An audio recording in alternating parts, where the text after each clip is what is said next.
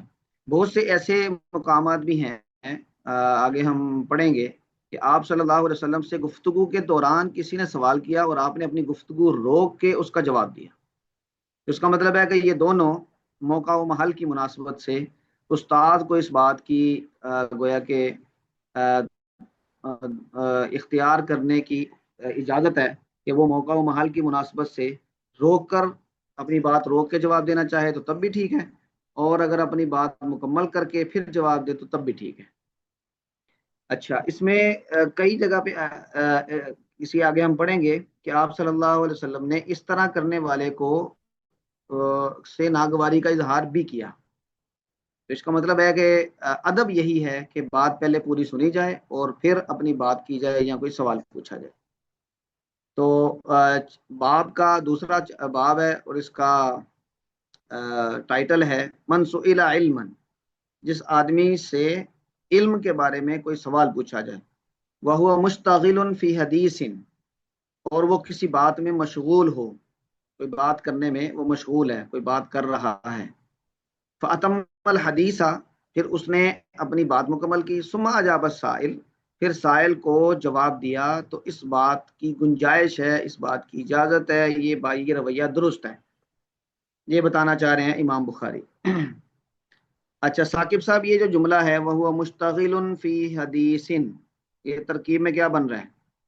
تو یہ حال ہے، حال کس سے؟ یہ حال ہے من سے، من سے۔ من تو کافی دور ہے، اس کے قریب قریب کوئی حال نہیں اچھا، ہو سکتا؟ یہ سویلا کا پھر جو نائب فائل ہے اس کا یہ حال ہے۔ جی جی، سئیلا کا نائب فاعل ہے، تو یہ پورا جملہ وَهُوَ مُشْتَغِلٌ فِي حَدِيثٍ، یہ واو حالیہ ہوگا۔ جی جی اس کا مطلب ہے کہ اس حالت میں اس سے سوال کیا گیا کہ وہ کوئی بات کرنے میں مصروف تھا۔ جی۔ تو یہ حضرت ابو ہریرہ رضی اللہ تعالیٰ عنہ کی روایت ہے کہ وہ کہتے ہیں کہ بینما النبی صلی اللہ علیہ وسلم فی مجلس، آپ صلی اللہ علیہ وسلم ایک مجلس میں تھے، اس دوران کے، یہ بینما اس کا ترجمہ ہوتا ہے اس دوران کے، آپ صلی اللہ علیہ وسلم ایک مجلس میں تھے، یحدث القوم، آپ یعنی بات کر رہے تھے، جو سامنے لوگ بیٹھے تھے ان سے، تو ایک آرابی آیا اور اس نے سوال پوچھا، متی الساعہ، قیامت کب آئے گی؟ اب یہ سوال کی نوعیت بھی اس بات کا فیصلہ کرتی ہے کہ آپ نے بات روکنی ہے یا پھر آپ نے بات جاری رکھنی ہے۔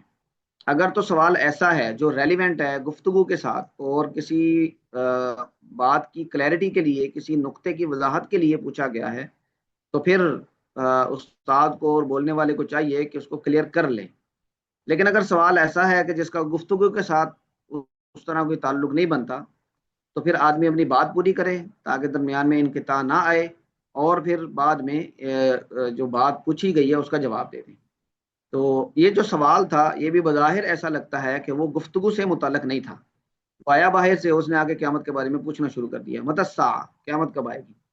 فمدى رسول اللہ صلی اللہ علیہ وسلم یحدث، تو آپ صلی اللہ علیہ وسلم اپنی بات جاری رکھی۔ فمدى، آپ یعنی مزا کا مطلب ہوتا ہے کہ چلے گئے، تو آپ رسول اللہ صلی اللہ علیہ وسلم چلے گئے یحدثو اپنی بات کو بیان کرتے ہوئے، تو یہ یحدثو بھی یہ بھی حال بنے گا رسول اللہ صلی اللہ علیہ وسلم سے۔ فقال بعض القوم، اب جو لوگ بیٹھے تھے ان میں سے بعض نے یہ کہا، سمیع ما قال، آپ نے سنا ہے، فکرہ ما قال، تو اس نے جو کہا آپ کو یہ ناپسند ہوا، آپ کو یہ برا لگا، اس لیے آپ نے جواب نہیں دیا۔ وقال بعضهم، اور بعض نے یہ کہا، بل لم یسمع، آپ نے سنا ہی نہیں ہے اس لیے آپ نے جواب نہیں دیا۔ حتی اذا قضا حدیثہ، جب آپ نے اپنی بات مکمل کر لی تو آپ نے پوچھا، این السائل عن الساعہ، قیامت کے بارے میں پوچھنے والا کدھر ہے؟ قال، تو اس نے ہاتھ کھڑا کیا، ہاں انا یا رسول اللہ، میں یہاں ہوں اللہ کے رسول۔ تو آپ نے اس کو ڈانٹے بغیر، آپ نے اس کی ناگواری کا اظہار کیے بغیر، اب یہ مخاطب پر بھی ہے کہ جو سائل ہے وہ کون ہے۔ اب وہ باہر سے آیا بندہ، تو آپ اس کو اگر ڈانٹنا شروع کر دیں گے تو اس کے متنفر ہونے کا اندیشہ ہے۔ لیکن اگر گھر کا کوئی بندہ ہو، کلاس کا کوئی طالب علم ہو، جو شاگرد ہے بڑا قریب کا، تو وہ اگر ایسی کوئی حرکت کرے تو اس کو ڈانٹا بھی جا سکتا ہے۔ تو یہ ساری چیزیں اس حدیث سے ملتی ہیں۔ تو آپ نے فرمایا کہ قیامت کب آئے گی؟ اس سوال کے جواب میں، اذا ضیعت الامانہ فانتظر الساعہ، جب امانت ضائع کر دی جائے تو پھر قیامت کا انتظار کرو۔ قال، اس نے کہا، کیف اضاعتها، یہ امانت کیسے ضائع ہوگی؟ تو پھر آپ صلی اللہ علیہ وسلم نے اس کی وضاحت فرمائی، اذا وسد الامر الى غیر اہلہ، جب حوالے کر دیا جائے، سپرد کر دیا جائے معاملے کو اس کے اہلیت نہ رکھنے والے آدمی کی طرف، یعنی کوئی ذمہ داری، کوئی عہدہ کسی آدمی کو دے دیا جائے کہ جو اس ذمہ داری کو نبھانے کی اور اس عہدے کی اہلیت نہیں رکھتا، تو آپ نے فرمایا فانتظر الساعہ، تو پھر قیامت کا انتظار کرو۔ تو ہوتا بھی ایسے ہی ہے کہ جب کسی نااہل کے سپرد ہوتا ہے پھر وہ قیامت ہی بھرپا کرتا ہے، تو وہ قیامت جو بڑی قیامت ہے وہ نہ بھی آئے تو اس عہدے کے متعلق جتنے امور ہیں ان میں قیامت آئی جاتی ہے۔ تو آپ صلی اللہ علیہ وسلم نے اس کے سوال کا یہ جواب دیا۔ ہاں جی، اس حوالے سے کسی کے ذہن میں کوئی بات ہو تو فرمائیں۔ جی ثاقب صاحب آگے پڑھیں جی۔ بسم الله الرحمن الرحيم. باب من رفع صوته بالعلم.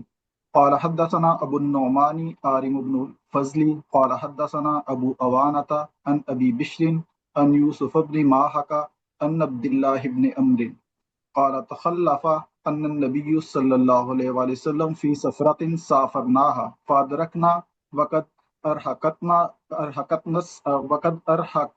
الصلاة ونحن نتوضأ فجعلنا نمسح على أرجلنا فنادى بأعلى صوته ويل للأعقاب من النار مرتين أو ثلاثا۔ ماشاء اللہ۔ اچھا، یہ آپ نے کیا پڑھا سافر ناہا کے بعد؟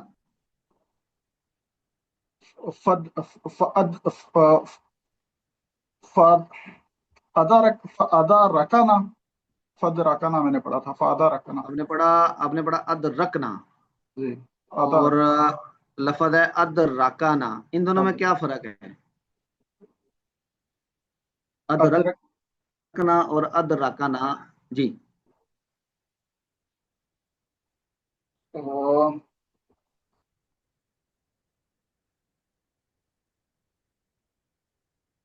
ہاں جی، کوئی اور کسی کے ذہن میں ہو تو بتائیں۔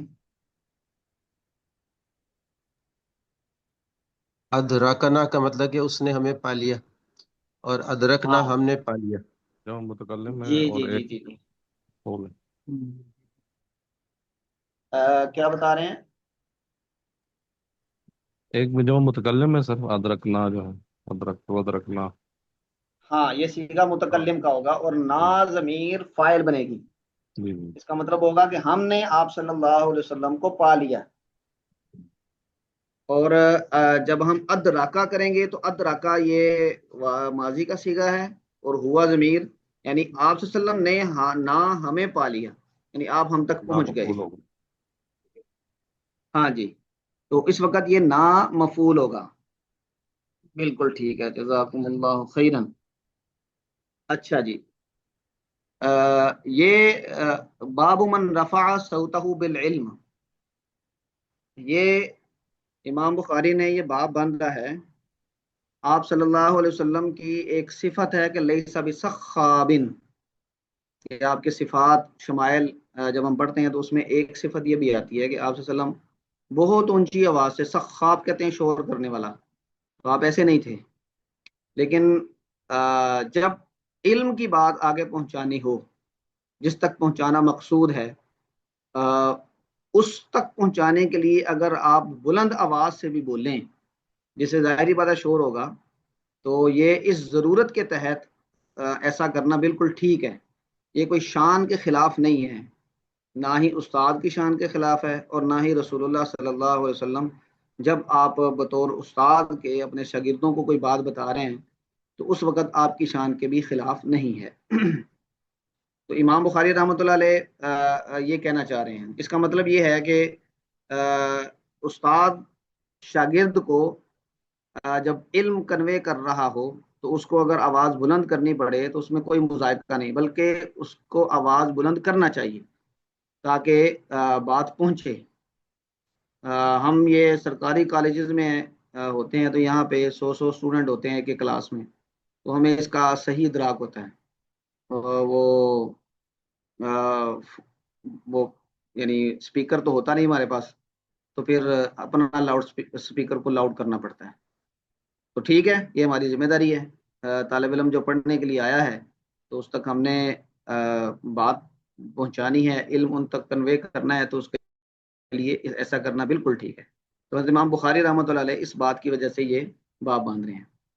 تو عبداللہ ابن عمر رضی اللہ تعالیٰ عنہ ان کی روایت ہے، اس میں یہ ایک صحابی آئے یوسف بن ماہک، یہ ماہک فارسی کا لفظ ہے اور اس کا مطلب ہے چندہ، چھوٹا سا چاند، ماہک۔ ان کا جب آپ تذکرہ پڑھیں گے تو اس میں بھی آئے گا یوسف بن ماہک فارسی۔ تو یہ ماہک ہمارے ہاں جو چندہ لفظ بولا جاتا ہے اس کے لیے یعنی اس کا ترجمہ یہ بنتا ہے۔ تو عبداللہ ابن عمر فرماتے ہیں کہ تخلف عن النبی، نبی کریم صلی اللہ علیہ وسلم ایک سفر میں ہم سے پیچھے رہ گئے، سافر نہا یعنی ایسے سفر میں جس کو ہم نے یعنی کیا، سافر نہا یہ اس کی صفت بنے گی۔ فادرکنا، پھر آپ ہمارے ساتھ مل گئے، وقد ارهقتنا الصلاۃ، وقت کیا تھا یعنی حالت کیا تھی، وقت کیا تھا کہ نماز کا وقت بالکل قریب تھا۔ ارحقت، نماز نے ہمیں تنگی میں ڈالا ہوا تھا، یعنی تنگی کا مطلب ہے کہ وقت تھوڑا رہ گیا تھا نماز میں۔ ونحن نتوضأ، ہم وضو کر رہے تھے۔ فجعلنا نمسح علی ارجلنا، ہم نے اپنے پاؤں پر مسح کرنا شروع کر دیا، جعلنا نمسح یعنی مسح کرنا شروع کر دیا جلدی کی وجہ سے کہ نماز کا وقت گزر رہا ہے۔ فنادا بأعلی صوتہ، آپ صلی اللہ علیہ وسلم نے اونچی آواز سے فرمایا ویل للعقاب من النار، ہلاکت ہے ان ایڑیوں کے لیے آگ سے، یعنی جو خشک رہ جاتی ہیں وضو میں۔ مرتين، آپ نے 2 مرتبہ کہا، او ثلاثا، آپ نے 3 مرتبہ کہا تاکید کے لیے۔ اس کا مطلب ہے کہ استاد اگر بات دہرانا چاہے بتانے کے لیے، ذہن نشین کرنے کے لیے، تو اس کو ایسا کرنا چاہیے موقع و محل کی مناسبت سے۔ اور اس سے ضمنی طور پر فقہا اس بات کا بھی استدلال کرتے ہیں کہ آپ نے مسح کرنے سے روکنے کے لیے یہ بات ارشاد فرمائی۔ اس کا مطلب ہے کہ بھئی اگر وقت تھوڑا بھی ہے تو وضو مکمل کرنا ہے پاؤں دھو کے۔ تو وہ استدلال یہ کرتے ہیں کہ یہاں سے قرآن کریم کی جو وضو والی آیت ہے اس میں وَامْسَحُوا بِوُجُوهِكُمْ وَأَيْدِيكُمْ إِلَى الْمَرَافِقِ، نہ وَامْسَحُوا نہ برؤوسکم فَاغْسِلُوا وارجلکم، وُجُوهَكُمْ وَأَيْدِيَكُمْ إِلَى الْمَرَافِقِ وَامْسَحُوا بِرُؤُوسِكُمْ وَأَرْجُلِكُمْ جہاں پہ جو ہم نے اختلاف پڑھا تھا کہ وَامْسَحُوا بِرُؤُوسِكُمْ وَأَرْجُلِكُمْ ہوگا تو اس کا مطلب ہے کہ مسح کے ساتھ اس کا تعلق ہے، اہل تشیع کا یہی موقف ہے۔ اور وَامْسَحُوا بِرُؤُوسِكُمْ وَأَرْجُلَكُمْ پڑھیں گے تو اس کا تعلق پیچھے فَغْسِلُوا کے ساتھ ہے، تو اس کا مطلب ہے کہ اس کا تعلق دھونے کے ساتھ ہے۔ کہتے ہیں کہ یہاں پر ضرورت تھی لیکن آپ نے پھر بھی مسح نہیں کرنے دیا بلکہ دھونے کا کہا، تو اس کا مطلب ہے کہ وضو کا وظیفہ اصلاً دھونا ہے. یہ مسا اس وقت ہے کہ جب موزہ وغیرہ پہننا ہو. تو ویل للعقاب من النار سے یہ استدلال بھی بنتا ہے. ہاں جی، اس پہ کسی کا کوئی ملاحظہ ہو تو فرمائیں. چلیں یہ آگے دو تین روایات میں امام بخاری حدیث کو بیان کرنے کے انداز پر روشنی ڈالیں گے کہ جب آپ دیکھیں امام بخاری نے جب یہ کتاب لکھی تھی اس وقت علم حدیث میچور ہو رہا تھا. امام بخاری کی یہ کتاب اور ان کے ہم اثر جو محدثین ہیں ان کی کتابیں جب مدون ہو گئیں تو ہم اس کو کہتے ہیں کہ علم حدیث اور خصوصاً اس کے بعد جو اسماء الرجال کا علم ہے یہ میچور ہو گیا. میچور ہونے کا مطلب یہ ہے کہ اب اس میں وہ اضافہ یا کمی کہ جو کسی علم کی بنیادی سٹرکچر میں ہونا چاہیے اس کی گنجائش نہیں رہی. ہاں اس میں علم کو آگے پھیلانے کا اور باقی معاملہ تو قیامت تک رہیں گے، لیکن اس میں جو اسناد وغیرہ معاملہ تھے وہ تقریباً اپنی چکے. اب امام بخاری اس دور میں بیٹھ کے جب یہ کتاب لکھ رہے ہیں تو علم حدیث کا کیونکہ بہت زیادہ چلن تھا اس وقت اس بات علم حدیث کی ایک ایک نقطے پر بحث ہوتی تھی. محدثین اس پر اپنی رائے کا اظہار کرتے تھے اور پھر اس رائے کے مطابق علم حدیث ڈیزائن ہو رہا تھا. تو اس میں امام بخاری جب علم پر بات کر رہے ہیں تو علم یعنی حدیث کو کنوے کرنے کے جو طریقے ہیں ان پر بات کرتے ہیں. وہ یہ کہتے ہیں کہ یہ محدثین نے جو اپنائے ہیں یہ کوئی بے بنیاد نہیں ہے، ان کے یہ اساس کے بغیر نہیں ہے، بلکہ قرآن و حدیث میں رسول اللہ صلی اللہ علیہ وسلم کی زندگی میں ان طرق کا جو محدثین اپنا رہے ہیں ان کا ثبوت موجود ہے. تو اس ثبوت کے لیے انہوں نے اب یہ تین چار ابواب باندھے ہیں. اس میں ایک حدثنا اخبرنا اور انبانا، یہ جو عام طور پہ حدیث بیان کرنے کے لیے الفاظ استعمال ہوتے ہیں ان کے بارے میں بتایا ہے. پھر آگے آئے گا المناولہ اور الکتاب کتابہ، یہ دو حدیث کو بیان کرنے کے دو طریقے ہیں، ان پر بات کریں گے وہ، کیونکہ یہ طریقے مناولہ اور کتاب یعنی خط لکھنا یہ براہ راست استاد اور شاگرد کی ملاقات یا ان کی مجلس علم میں نہیں ہوتے. مناولہ کا مطلب یہ ہوتا ہے کہ کوئی آدمی اپنی استاد سے سنی ہوئی احادیث، لکھی ہوئی احادیث کو کسی کو دے دے اور بغیر اس کو سنائے یا اس سے سنے اسے ان روایات کو آگے روایت کرنے کی اجازت دے دے. مثلا میں نے کوئی احادیث سنی ہے اور ان کی کوئی کتاب بنائی ہے، ان کا کوئی مجموعہ بنایا ہے، میں وہ کسی کو دیتا ہوں اور ان کو پڑھ کے نہیں سناتا، نہ ہی اس سے پڑھوا کے سنتا ہوں، اور میں اسے یہ دیکھ کے کہتا ہوں ٹھیک ہے یہاں سے دیکھ کے تم آگے روایت کر سکتے ہو، تو یہ اجازت دے دیتا ہوں. تو اس کو مناولہ کہتے ہیں. اور کتاب کا مطلب ہوتا ہے کہ کسی کو خط لکھ کے کوئی پیغام دینا. تو اگر میں اپنی احادیث جو میں نے سنی ہے اپنے استاد سے وہ خط میں کسی کو لکھ کے بھیجتا ہوں اور اس کو اجازت دے دیتا ہوں کہ اس خط سے آپ یہ روایات آگے روایت کر سکتے ہیں، تو اس کو کتابہ کہتے ہیں. اور دو اور اصطلاحات ہیں، قراءتن علیہ، قراءتن یہ قراءت پر بات، قراءت علی العالم یہ، اور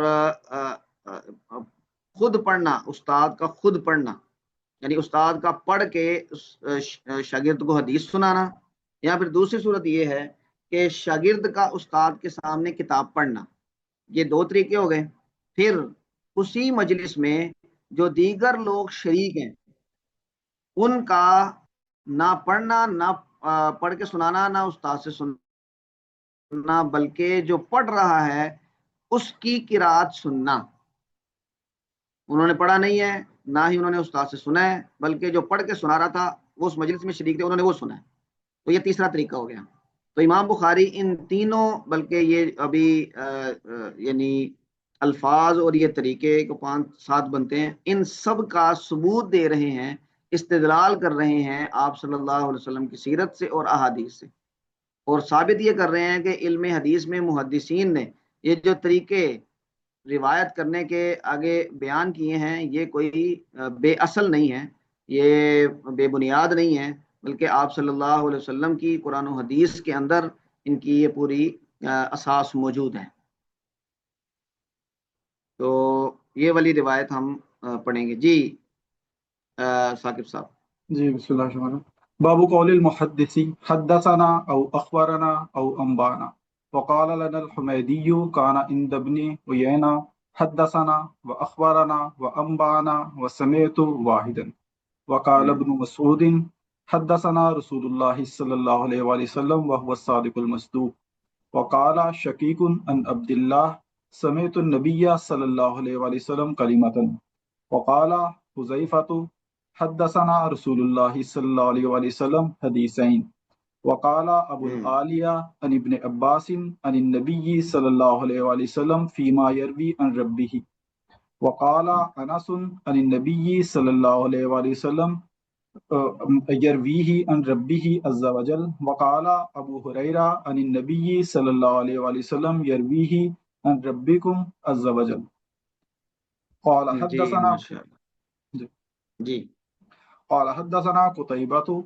قال حدثنا اسماعيل بن جعفر عن عبد الله بن دينار عن ابن عمر قال رضي الله تعالى عنه قال قال رسول الله صلى الله عليه وآله وسلم إن من الشجر شجرة لا يسقط ورقها وإنها مثل المسلم فحدثوني ما هي فوقع الناس في شجر البوادي قال عبد الله ووقع في نفسي أنها النخلة فاستحييت ثم قالوا حدثنا ما هي یا رسول اللہ قال هي النخلة ہی النخلہ۔ ٹھیک ہے، اب یہ امام بخاری نے جو باب باندھا ہے کہ محدث کا یہ کہنا حدثنا اخبرنا انبانا، کیا یہ جائز ہے یا جائز نہیں ہے؟ تو اس کے وقال لنا الحمیدی، تو اپنے استاد حمیدی سے یہ روایت کرتے ہیں امام بخاری، کان عند ابن عیینہ، کہ ابن عیینہ یہ بڑے محدث ہیں، ان کے نزدیک حدثنا اخبرنا اور انبانا اور سمعت فلانا سمعت رسول اللہ صلی اللہ علیہ وسلم وغیرہ وغیرہ، یہ چاروں واحدن ایک ہی معنی میں استعمال ہوتے تھے۔ اچھا، بعد کے لوگوں نے حدثنا اور اخبرنا میں تھوڑا سا فرق کیا، وہ کہتے ہیں حدثنا اس وقت بولا جاتا ہے کہ جب استاد پڑھے اور شاگرد سنے، اور اخبرنا کا لفظ یہ اس وقت بولا جاتا ہے کہ جب شاگرد پڑھے اور استاد سنے، لیکن ابتدا میں یہ الفاظ ایک ہی معنی میں استعمال ہوتے تھے۔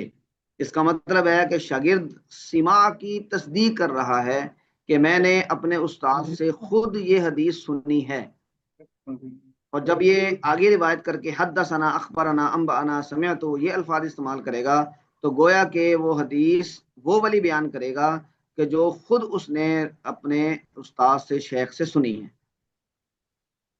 تو آگے دیکھیں، اب یہ ان کی دلیل بیان کر رہے ہیں۔ قال ابن مسعود، عبداللہ ابن مسعود نے فرمایا حدثنا رسول اللہ صلی اللہ علیہ وسلم، اللہ کے رسول صلی اللہ علیہ وسلم نے ہمیں بیان فرمایا، تو یہ حدثنا آ گیا۔ وہو الصادق المصدوق، آپ سچے ہیں، اور المصدوق آپ کی سچائی کی تصدیق کی گئی ہے، اور اس کا ترجمہ کیا جاتا ہے آپ سچوں میں سے سب سے زیادہ سچے ہیں۔ وقال شقیق عن عبد اللہ سمعت النبی صلی اللہ علیہ وسلم، تو یہ سمعت کا گویا کہ ثبوت موجود ہے حدیث میں، کلمتاً میں نے آپ صلی اللہ علیہ وسلم سے یہ کلمہ سنا۔ وقال حذیفہ، یہ کہتے ہیں کہ حدثنا رسول اللہ صلی اللہ علیہ وسلم حدیثین، یہاں پر بھی حدثنا آ گیا۔ وقال ابو العالیہ عن ابن عباس عن النبی صلی اللہ علیہ وسلم فیما یرویہ عن ربہ، اب یہ فیما یرویہ عن ربہ یہ حدیث قدسی میں عام طور پہ الفاظ آتے ہیں، یہ آگے جتنے بھی الفاظ ہیں کہ کسی حدیث میں آ جائیں تو ہم اس حدیث کو حدیث قدسی کہتے ہیں۔ تو ابو العالیہ کہتے ہیں کہ حضرت ابن عباس سے روایت ہے، وہ نبی کریم صلی اللہ علیہ وسلم سے روایت کرتے ہیں اس معاملے میں کہ جو آپ صلی اللہ علیہ وسلم اپنے رب سے روایت کر رہے تھے۔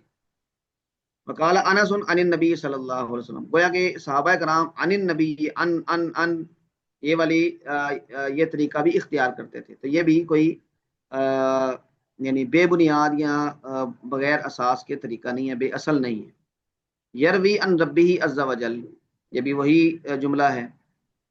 وقال ابو ہریرہ، ابو ہریرہ عن النبی صلی اللہ علیہ وسلم، نبی کریم صلی اللہ علیہ وسلم سے روایت کرتے ہیں، یرویہ ان ربکم، انہوں نے کہا کہ آپ صلی اللہ علیہ وسلم روایت کر رہے ہیں اس بات کو تمہارے رب سے. یہ مختلف انداز ہیں، ان ربی ہی اپنے رب سے، تمہارے رب سے. جو صحابہ کرام نے ان کو گویا کہ بیان کرتے ہوئے اختیار کیا ہے. تو جب صحابہ نے اختیار کیا ہے، آپ صلی اللہ علیہ وسلم نے یہ الفاظ استعمال کیے ہیں، تو پھر محدثین کا اس کو استعمال کرنا بالکل درست ہے اور یہ بے اصل نہیں ہے. اور انبأنا، یہ بھی قرآن کریم میں یہ لفظ ہے، من انبأک ھذا قال نبأنی العلیم الخبیر علیم تو یہ انبأنا، نبا کا لفظ قرآن کریم میں استعمال ہوا ہے، تو وہ بھی حدیث کو بیان کرنے کے لیے استعمال ہو سکتا ہے. امام بخاری کا یہ استدلال، اور انہوں نے اس پہ یہ والی گویا کہ دلائل پیش کیے.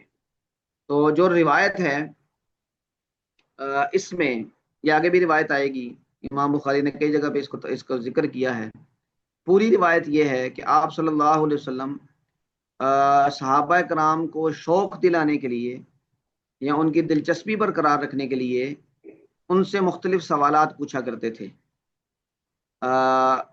یہ آپ صلی اللہ علیہ وسلم نے بھی طریقہ اختیار کیا، اور حدیث جبریل کو دیکھیں تو اللہ نے بھی یہ طریقہ اختیار کیا کہ آپ صلی اللہ علیہ وسلم سے مختلف سوالات کی شکل میں علم آگے کنوے کیا.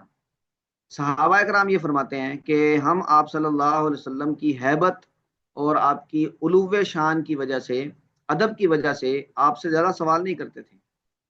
اور قرآن کریم میں بھی زیادہ سوالات کرنے کی گویا کہ ایک قسم کی حوصلہ شکنی کی گئی، جو سوال یعنی آپ کہہ لیں کہ انڈرسٹوڈ چیزیں ہیں ان کے بارے میں یا پھر فضول سوالات ہیں، اس کی حوصلہ شکنی کی گئی.